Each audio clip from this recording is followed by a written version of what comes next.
अब हम स्टार्ट करते हैं chemical reactions of halo alkanes. Halo alkanes के केमिकल रिएक्शन को हम देखेंगे।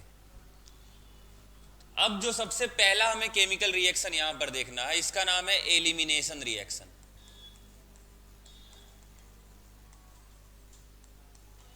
एलिमिनेशन रिएक्शन को बीटा एलिमिनेशन रिएक्शन भी बोलते हैं।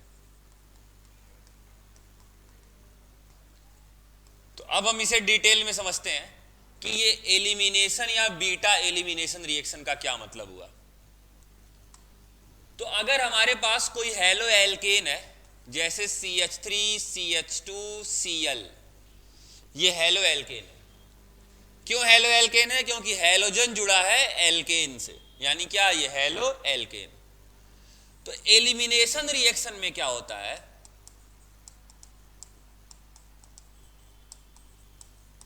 एलिमिनेशन रिएक्शन में हेलो एल्केन का रिएक्शन करते हैं एल्कोहलिक KOH के साथ। एल्कोहलिक KOH के साथ, एक्वस KOH नहीं। एक रिएक्शन अभी आगे चल के मिलेगा जिसमें हम एक्वस KOH के साथ रिएक्शन करेंगे, लेकिन ये एक्वस KOH के साथ रिएक्शन नहीं हो रहा। ये किसके साथ हो रहा है रिएक्शन? एल्कोहलिक KOH के साथ। तो अब करते क्या है इस रिएक्शन में, हेलोजन जिस कार्बन से जुड़ा है, ध्यान से यहां पर देखना पड़ेगा आप लोगों को, बहुत ही सिंपल है। हेलोजन जिस कार्बन से जुड़ा है इसको बोलते हैं अल्फा कार्बन। क्या बोलते हैं? Alpha carbon. और इसके साइड में, इसके एडजेसेंट में जो कार्बन है उसको बोलते हैं बीटा कार्बन। तो हेलोजन जिससे जुड़ा है ये है अल्फा कार्बन, और इसके साइड में जो है उससे जुड़ेगा उसको बोलेंगे बीटा कार्बन। अब होता क्या है इसमें एलिमिनेशन होता है। एलिमिनेशन का मतलब निकल जाना किसी चीज का। अब यहां पे अल्फा कार्बन से निकलता है हेलोजन यानी कि Cl, और बीटा कार्बन से निकलता है हाइड्रोजन, यानी यहां से H और यहां से Cl, यानी HCl। क्या निकल जाएगा? HCl। H प्लस और Cl माइनस। H प्लस कहां से निकला है? बीटा कार्बन से। और Cl माइनस कहां से निकला है? अल्फा कार्बन से। अच्छा, अब यहां पे जब H प्लस निकल जाएगा तो क्या बचेगा? CH2। और यहां पर से Cl निकल गया तो क्या बचा? CH2। और इन्हीं के बीच में क्या लग जाएगा? Double bond. एक बॉन्ड तो पहले से था और एक बॉन्ड और नया आ जाएगा। तो अब यहां पर एल्कीन क्या बन गया? ये एल्कीन। अच्छा, इसका नाम क्या था? इसका नाम था क्लोरोईथेन, और इसका नाम क्या है? ईथीन। मतलब क्लोरोईथेन यानी हेलो एल्केन से क्या बन गया? एल्कीन। तो जो एलिमिनेशन रिएक्शन है इसमें एल्कीन बनता है। और एलिमिनेशन क्यों बोलते हैं इसको? क्योंकि यहां पर एलिमिनेट हुआ है, कुछ मॉलिक्यूल निकला है बाहर। कौन सा मॉलिक्यूल निकला है? HCl। इसमें H प्लस निकला है बीटा कार्बन से और Cl माइनस निकला है अल्फा कार्बन से। H प्लस को पढ़े लिखे भाषा में हम बोलते हैं प्रोटॉन। क्या बोलते हैं? प्रोटॉन। तो बीटा कार्बन से प्रोटॉन निकलता है, इसीलिए इसको बीटा एलिमिनेशन भी बोलते हैं। क्या बोलते हैं? Beta elimination. अच्छा, एक और एग्जांपल से समझते हैं। जैसे हमारे पास ये एल्कीन है, हेलो एल्केन है, CH3CH, यहां जुड़ा है Br single bond, CH2 single bond, CH3, और इसके सामने लिख दिया गया KOH ब्रैकेट में एल्कोहलिक। तो अभी एल्कोहलिक KOH देखते ही समझ जाएंगे कि यहां पर कौन सा रिएक्शन होने वाला है? एलिमिनेशन रिएक्शन होने वाला है। अब क्या प्रोडक्ट कैसे बनाएंगे? तो फिर से वही सेम रूल अप्लाई करेंगे जो बता रहा हूं मैं। क्या? हेलोजन जिस कार्बन से जुड़ा है इसको क्या बोलेंगे? Alpha carbon. और इसके साइड में अब दो दो कार्बन दिखाई दे रहे हैं। अब हमारे माइंड में कंफ्यूजन आ सकता है कि बीटा कार्बन इसे कहा जाए या बीटा कार्बन इसे कहा जाए। अब किस कार्बन को बोले हम बीटा कार्बन? तो असली बेटा वो है जिसके पास लेस नंबर ऑफ हाइड्रोजन है, और इसको बोलते हैं सेडजेफ रूल। क्या बोलते हैं? सेडजेफ रूल। सेडजेफ रूल हमारी मदद करता है असली बेटा को पहचानने में,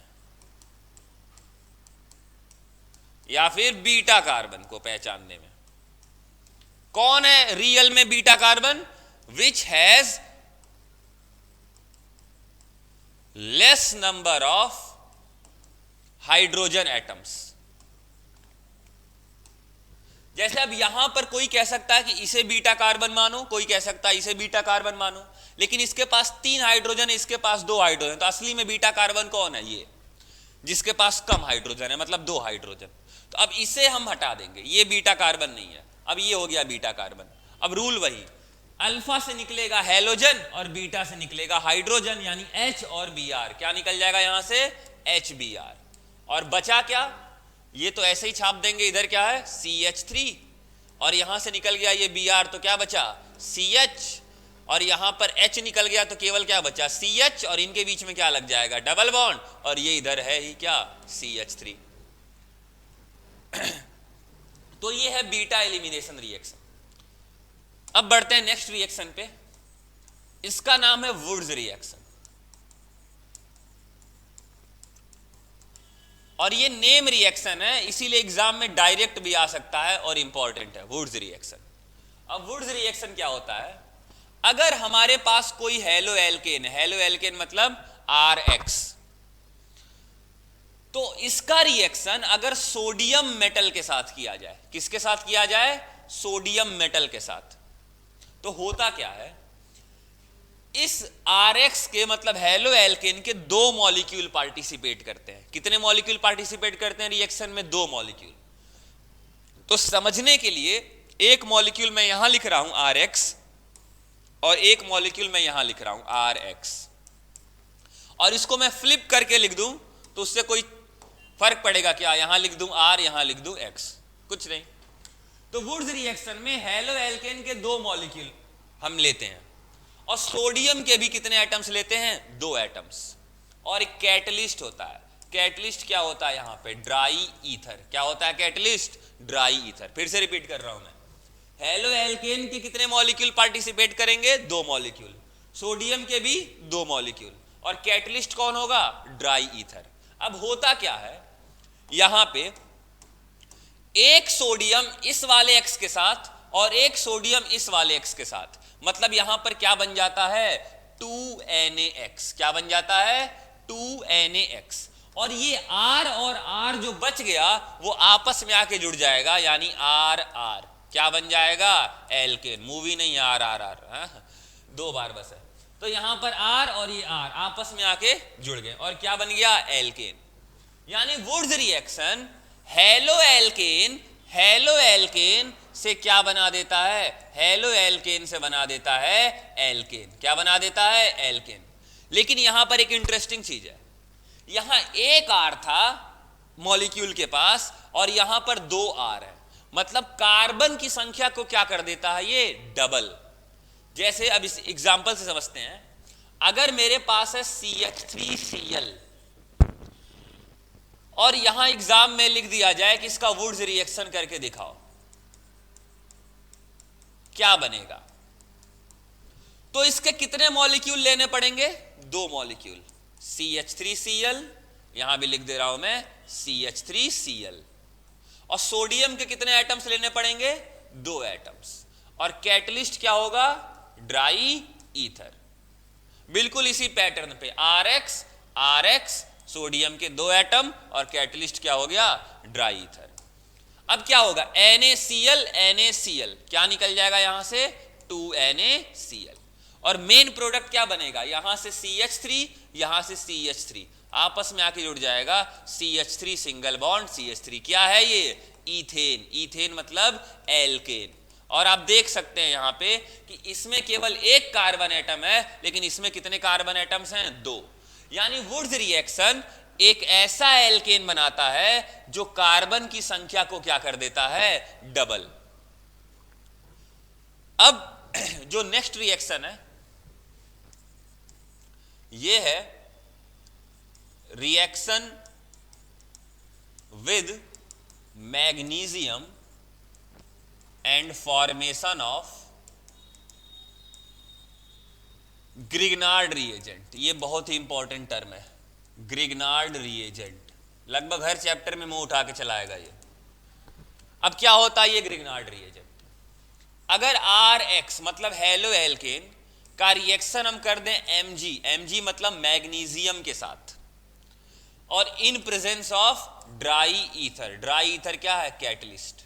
अच्छा, वुड्स रिएक्शन में कौन सा मेटल ले रहे थे? सोडियम। एक नंबर के क्वेश्चन में यही आ सकता है डायरेक्ट कि which metal is used in case of Wurtz reaction, 4 option दे देगा। और यहां इस रिएक्शन में अब हम कौन सा मेटल यूज कर रहे हैं? मैग्नीशियम।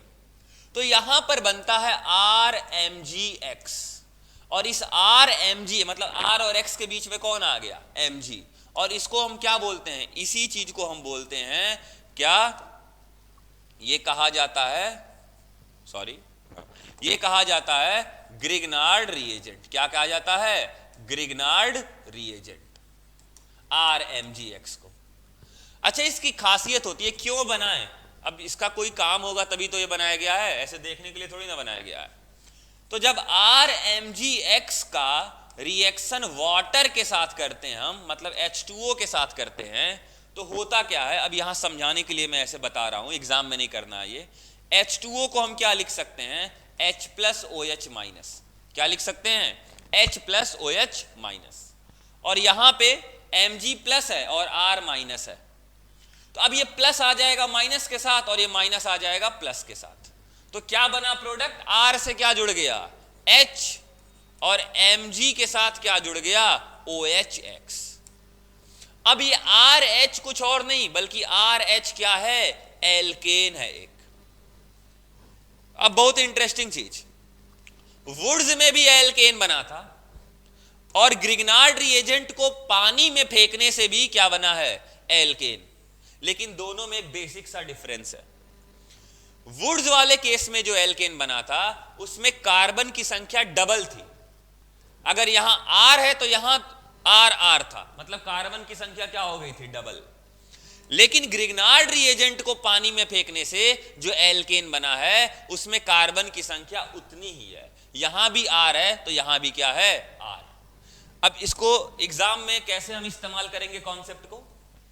अगर CH3Br है और इससे हमें बनाना हो CH3CH3, और अगर इससे हमें बनाना हो CH4, यहां भी एल्केन बनाना है, यहां भी एल्केन बनाना है, लेकिन ये एल्केन डबल है, यहां एक कार्बन तो यहां 2 कार्बन, और ये एल्केन उतने ही कार्बन का है। तो यहां पर हम वुड्स रिएक्शन का इस्तेमाल करेंगे, मतलब यहां लिख देंगे सोडियम और क्या लिख देंगे? Dry ether.